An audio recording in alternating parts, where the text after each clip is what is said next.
Деревянные храмы Архангельской области – это отдельная статья для любого путешественника. Какие они красивые, уникальные и все такие разные, об этом не говорил только ленивый. И притом это сущая правда. Конечно, когда мы поехали в Архангельскую область, то наметили себе несколько самых интересных деревянных храмов в окрестностях Каргополя. К некоторым проехать непросто, к некоторым совсем легко, но увидеть их точно стоило. Мало того, что они красивые, мало того, что каждый храм не похож на другие, это и правда какой-то другой мир, как, впрочем, и весь русский север. Пусть даже на некоторых храмах были леса, реставрация памятникам ведь тоже нужна, правильно? Вот оно, наше путешествие по деревянным храмам Архангельской области, таким, какими мы их увидели.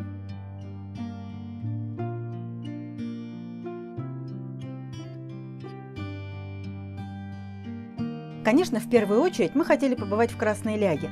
Там сохранилась одна из самых знаменитых деревянных церквей русского севера – Сретено-Михайловская. Приехать в Каргопольский район и не увидеть Красную Лягу – это просто немыслимо. Добрались без проблем. По трассе Каргополь-Пудож в деревне Ватамановской – поворот. Оттуда еще около 5 километров по нормальной неразбитой грунтовке. Выезжаешь из лесочка, и перед тобой полузаросшее поле, а над деревьями высоченный деревянный шатер, как свечка. Понятно, что церковь строили не в чистом поле. Когда-то здесь было село, люди жили на берегу озера. Буквально дома стояли по кругу, а не вдоль дороги. Но в начале 20 века озеро внезапно в одночасье ушло в землю. Осталась крохотная лужица, а люди стали из села уезжать. Кстати, соседняя деревня Кучепалда стоит также по кругу на берегах высохшего озера. Жаль, что мы, когда были там, об этом не знали. Она всего в 5 километрах отсюда, ничего не стоило заехать. Мы, честно говоря, ожидали, что хоть какие-то признаки жилья здесь увидим. Но нет, ни единого дома, даже разваленного. Ну правильно, дома тут строят добротные, по-северному крепкие, и при переезде увозят с собой. Такая вот передвижная недвижимость. Поэтому и нет здесь никаких руин. Осталось от Красной Ляги только пустое зарастающее поле, посреди которого стоит высокая деревянная церковь. Ей уже около 350 лет. Она самая древняя деревянная церковь в Поонежье. По высокой траве и узкой дорожке, отбиваясь от многочисленных слепней, мы подошли поближе, рассмотреть деревянные украшения, очень красивые. Кто выстроил и украсил это деревянное чудо, неизвестно, конечно, но мастера были первоклассные. Кстати, церковь раньше не была серого цвета, она была раскрашена. На белом фоне яркие красные и синие наличники и другие детали. Представляете, как она должна была красиво смотреться? Белый высокий шатер с яркими узорами. Уезжали мы под большим впечатлением. Красная Ляга и правда не зря считается совершенно уникальным местом.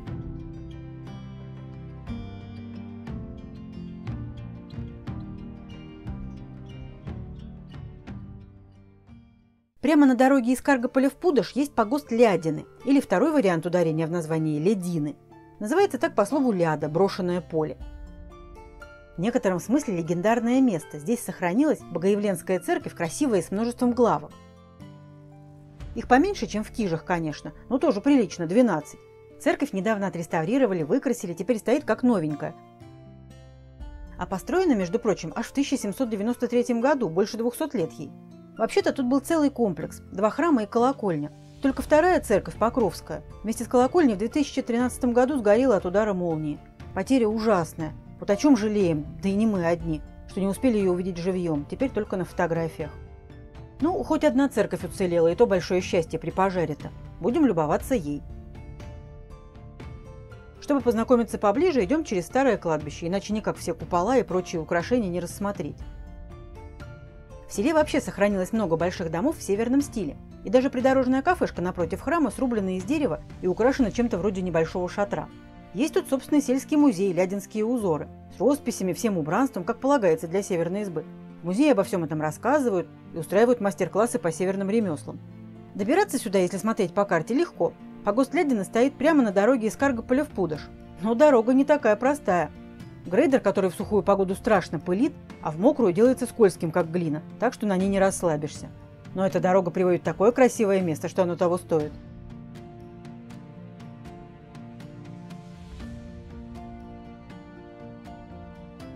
Прямо рядом с Каргополем, в 3 километрах от него, есть село Саунино, тоже с деревянной церковью. Туда мы отправились, пока гостили в самом Каргополе. До села доехать несложно, от города идет асфальт, а потом хорошая грунтовка.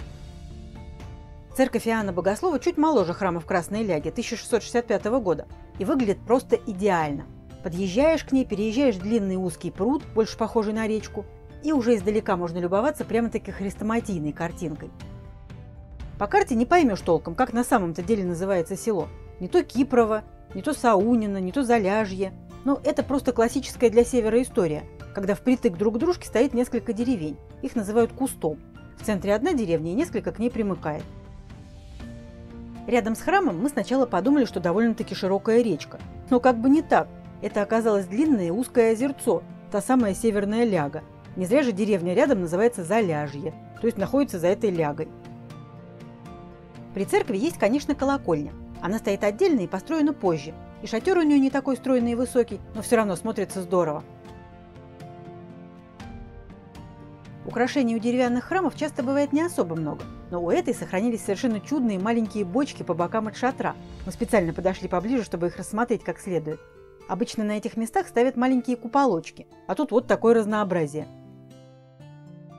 Мастера вообще украшали здесь церкви на свой вкус, кое в чем придерживаясь даже старообрядческих канонов. Саунино лично мне понравилось больше всех остальных мест. В нем нет и заброшенности, как в Красной Ляге, тут рядом живут люди. Нет и следов незаконченной реставрации. И в то же время церковь стоит на просторе, и вода рядом. Словом, повторюсь, просто идеальный образец деревянного зодчества русского севера. Даже уезжать отсюда не хотелось.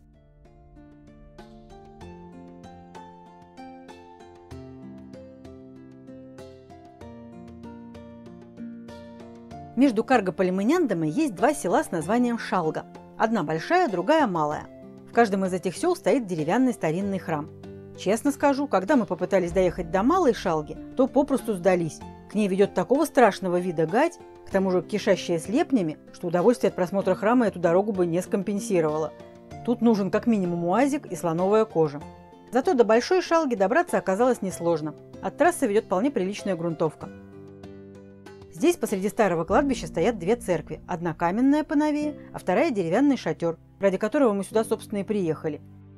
Это храм Рождества Христова 1745 года постройки.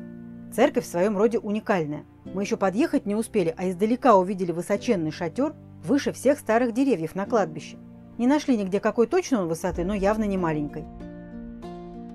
На нижней части стоят уже обветшавшие леса. Реставрацию начали давно, да все никак не закончат. Только разобрали трапезную, это от нее уцелевшая главка одиноко стоит на земле рядом с церковью. Все остальные доски и бревна от трапезной уже куда-то исчезли. Но без трапезной храм стал даже стройнее и, кажется, еще выше. На его лесах постоянно толкутся чайки, которые орут просто оглушительно. И то и дело нарезают вокруг живописные круги. К счастью, наш дрон они в качестве добычи не рассматривали, так что весь комплекс удалось заснять с высоты. Оттуда особенно хорошо видно, что у шатра грани не ровные, а как бы выпуклые, таких мы еще не видели. Говорят, внутри сохранились росписи, но, увы, храм был наглухо закрыт. Рядом с парой храмов новенький комплекс домов, оказавшийся домом причта, воскресной школы и прочим церковным хозяйством. Ну, правильно, каменная это Покровская церковь действующая, и при ней есть священник. Хотя деревянная Рождественская это не сильно помогает, состояние до сих пор аварийное.